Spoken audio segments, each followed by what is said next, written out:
Good evening, wherever you are tuning in from. Welcome to your go-to source for Kenya's most pressing stories, deep dives, and developing headlines. This is Younib TV News at 9 Bulletin. I am Joseph Kamau, and this is your front row seat to what's happening across the nation. Coming up on the bulletin, President William Ruto steps into a major regional leadership role. Fred Matiang'i is firing back with bold claims as tensions brew in schools and streets, and a bizarre burial twist involving a banana stem. Yes, you heard that right, a banana stem. So strap in if you're on the move, and let's unpack the news shaping Kenya today after these highlights.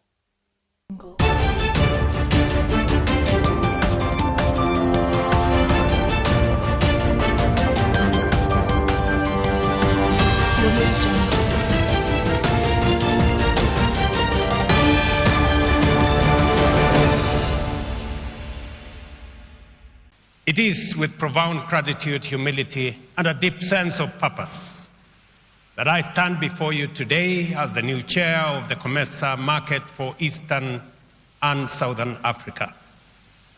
I thank you for the trust you have placed in me and in the people of the Republic of Kenya.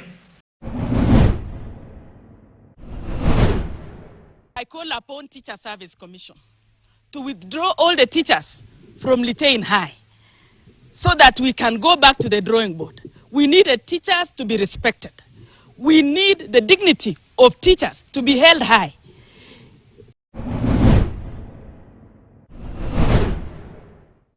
Juzi wameingia hapa chenjeni wakaiva kahawa. Kila mahali sasa kahawa yote inatolewa hapa inaenda Uganda. Na kwa boundary tuko na askari. Wanatoa hii kahawa inaenda Uganda. Kwa nini na askari wa Kenya hapana weza simamia?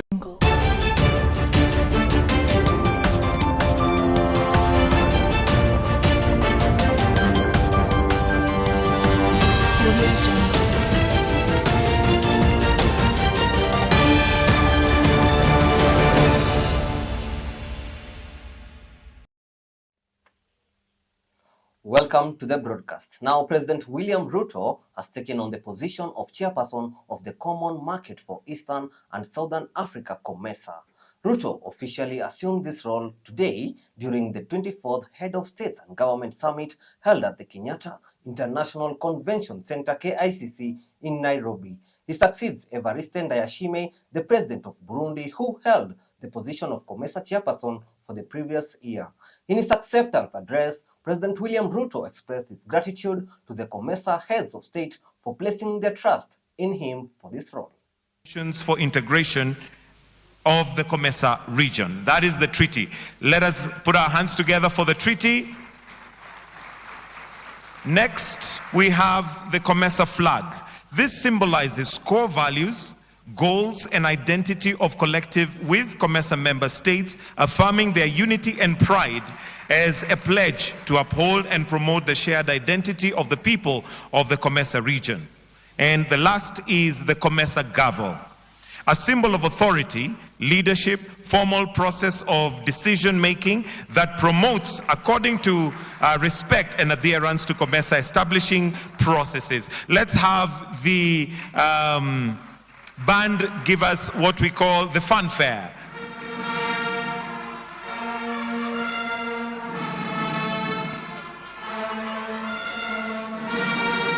It is with profound gratitude, humility, and a deep sense of purpose that I stand before you today as the new chair of the COMESA market for Eastern and Southern Africa.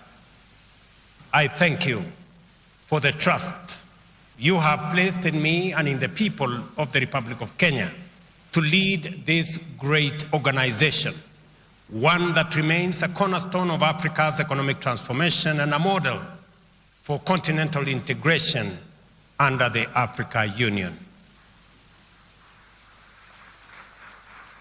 Allow me to pay special tribute to my brother and friend, His Excellency President Evariste Ndayishimiye of the Republic of Burundi. Your Excellency, under your wise and steady leadership, COMESA has registered remarkable progress, and from all of us, we say thank you very much and congratulations, Mr. President. You have advanced our shared vision of integration and cooperation with diligence and dedication. For this, we owe you our collective appreciation and deep respect. Well, let's shift focus to matters politics now. Former Cabinet Secretary for Interior Fred Matiang'i has accused President William Ruto of making false promises, saying he's the Pinocchio to fix Kenya. Matiang'i, who spoke in Kiambu County, said his prediction about William Ruto's false promises has now come true. He said he is the right person to put the country back on the path of good governance. Matiang'i has also defended his presidential ambition, saying his intention is not to make money or gain wealth, but to fix Kenya. Leadership is about results, service, and achieving the goals that you set. We don't have the luxury as a country to engage in the romance of lying, lying to each other. I said this in 2022, that there's an outbreak of lies during the campaign. You have seen themselves yourself. You are told even things that a dog can cry about. That you are going to, the head of state tells you about, we buy you a machine that will make you 1,000,000 chapatis. Yani tumefika hapo kama nchi, tumefika hapo kweli Kenya, tumefika hapo. I am not interested in the presidents of this country to make money. I am not looking for money. I am not looking for a job because I have left one at the bank. And I am not looking for money. I am here for only one purpose. While I'm alive, with the skills and the experience I have, make my contribution to fixing the nonsense that is going on in our country. Now, on developing story on the Litein Boys High School, teachers at the school are calling for immediate transfers, pledging not to return to school after students were sent home due to the unrest that occurred last month. The teachers, who addressed the media today, expressed that they felt endangered and would not be prepared to welcome the students on Tuesday as instructed by the government. Kupet Kericho Executive Secretary Mary Rotich appealed to TSC to promptly recall all teachers, contending that they were unjustly singled out after the school's administration levied substantial fines on parents to compensate for damages. I call upon Teacher Service Commission to withdraw all the teachers from Litein High so that we can go back to the drawing board. We need the teachers to be respected. We need the dignity of teachers to be held high. If our property is rubbish the way it's being rubbished, if we are labeled as if we were waiting for this strike for us to get some amount from the parents, then to correct this thinking, I call upon Teacher Service Commission to recall all the teachers from Litein High so that we go back to the drawing board and discuss and agree before anything goes on. Even if these students are going to be recalled on Tuesday, as they are putting it, we are not ready, because the way the parents are speaking together with the lawyer, it shows that teachers are disregarded. Teachers' property that was destroyed belonged to 38 teachers, 38 for heaven's sake. We were perturbed when lawyer Danson purported that he knows the salary of teachers and what they can own. And to us, that is not only disrespectful to the teachers, but it is also demeaning, not only to the teachers of Litein High, but to the teachers of this country. That is so demeaning to say that teachers have nothing to live on. Well, still on matters education, the Kenya National Union of Teachers, NAT, has rejected the proposals made by the Kenya Union of Post-Primary Education Teachers, KUPPET, to place junior secondary schools within secondary schools, asserting that they ought to stay affiliated with primary schools. Solidarity! Solidarity!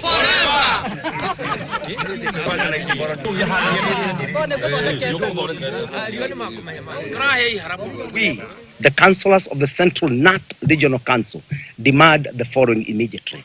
Number one, that Kuppet officials stop incitement of junior school teachers and stop further funding of their local and disorganized demonstrations. Number two, that Kuppet officials stop further demeaning and maraining of the heads of institutions of primary and junior schools. That the CS for Education and other legislative bodies move with speed to debate the provisions of sessional paper number 10 of 2024 and sessional paper number 1 of 2025. Taking those students to another school, it meant that the parents had to pay more money in both pocket money, transport, food, boarding, and so on. So it means if we do that, parents will have 6 years to pay for school fees in secondary school rather, because of these 3 years and the 3 years in senior school. So we feel, as much as unions may have their interest, the most important person in this discussion is the learner. Some of these teachers are even teaching junior school. There is a lot of understaffing in junior. So our primary school teachers are also teaching them.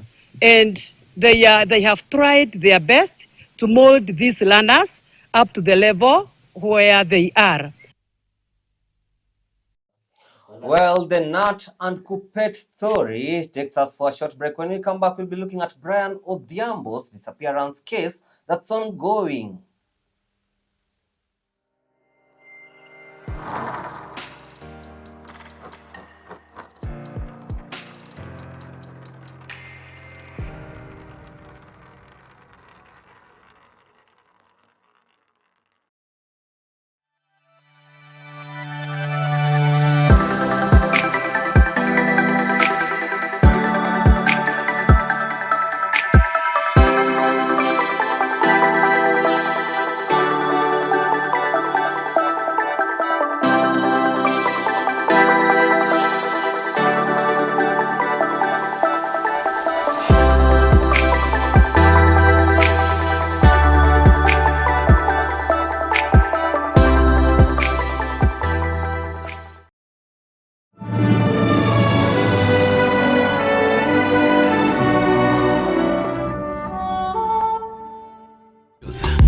Ever the best. Hallelujah.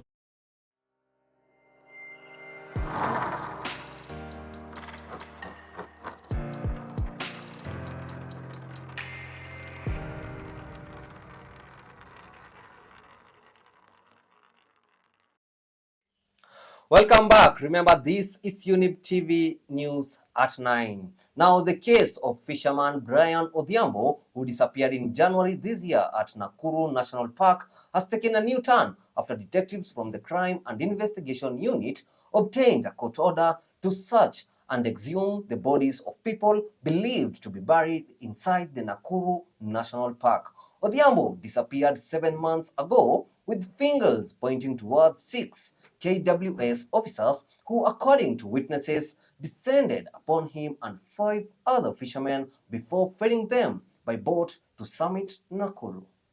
Kuna uwezekano kwamba wanaweza kuinterfere na ushahidi, evidence and all that.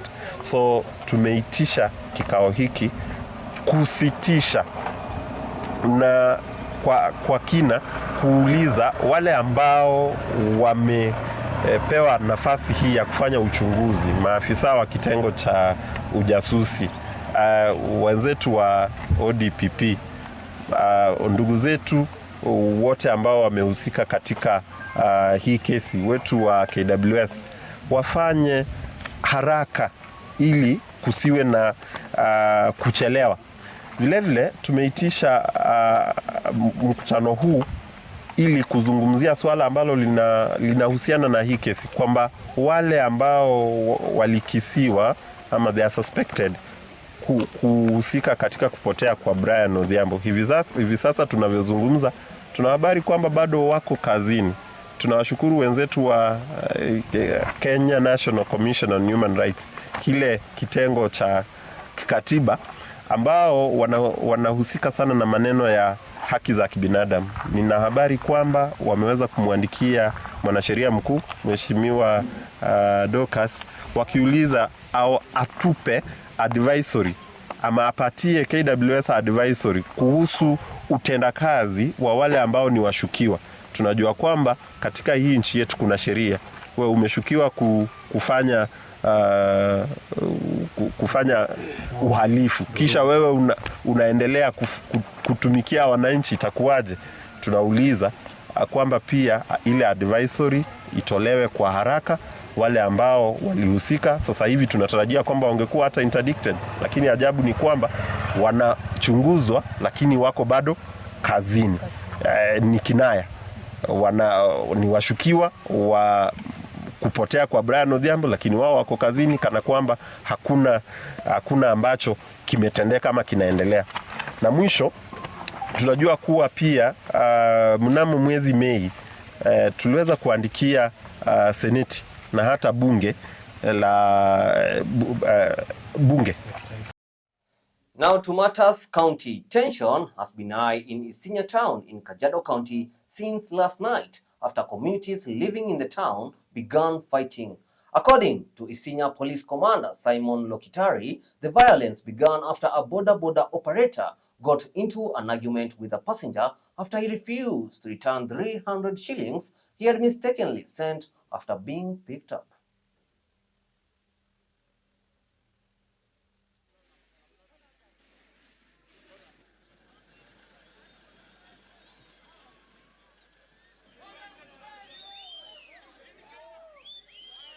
Kulikuwa na conflict baina ya bodaboda wa Masai and other non-locals.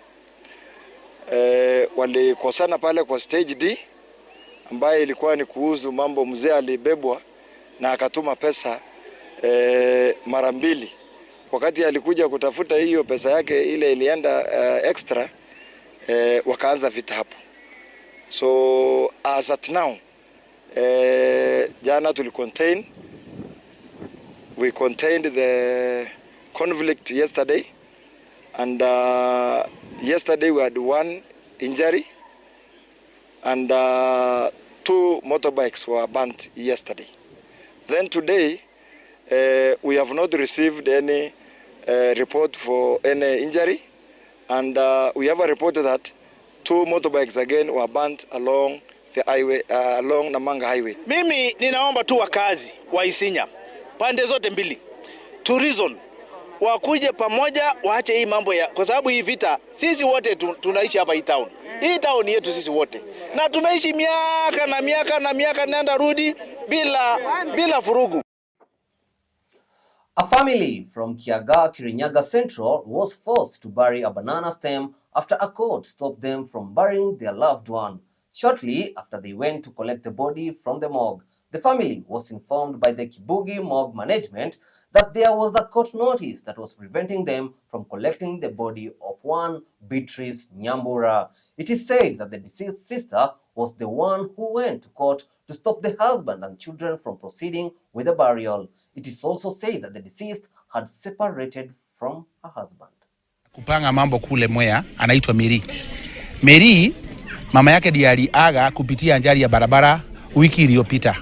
Na wakati aliaga, wao kama yeye ndiye mkuu kwa hiyo familia, babake hana uwezo, alituita kama marafiki, na wakati ametuita kama marafiki, sisi tukaungana kidogo kubwa, tukasema hebu tusaidie Mary.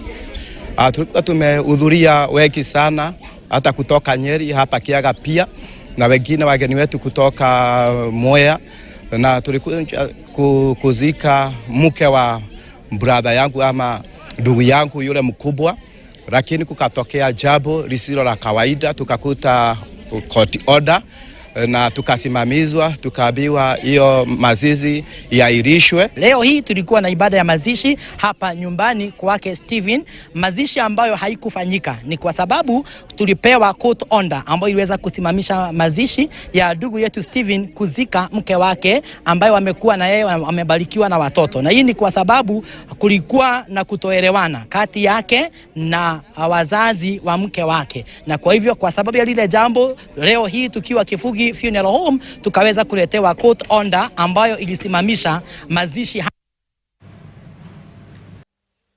Now on some sad news, one security guard has been killed while another was seriously injured by a gang of unknown assailants at a coffee factory in Kibigay, Kimilili constituency, who are also believed to have stolen about 15 sacks of coffee.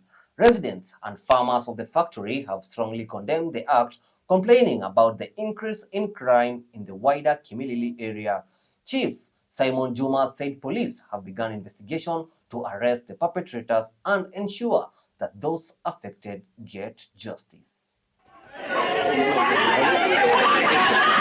Juzi wameingia hapa Chenjeni wakaiva kahawa kila mahali. Sasa kahawa yote inatolewa hapa inaenda Uganda, na kwa boundary tuko na askari wanatoa hii kahawa inaenda Uganda. Kwa nini askari wa Kenya hapana weza simamia hii mambo?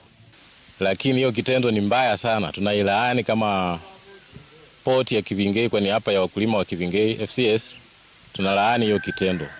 Ikiwa kuna mtu ambao pengine anafanya mambo kama hayo, yatakana alaaniwe kabisa. Na wizi ya kahawa imekuwa sana haswa hapa mwezi sana mwezi kama huu. Last year tuli experience kitu kama hii, hata kuna kesi ambayo tunafuatilia kule kotini. Tumefika kwa site na nikaitisha wenzangu ambao pia tunafanya nao, tukaitisha pia usaidizi kutoka Bungoma County, kwa maofisa ambao ni wa scene of crime, wamesecure hiyo area, wanaendelea na uchunguzi.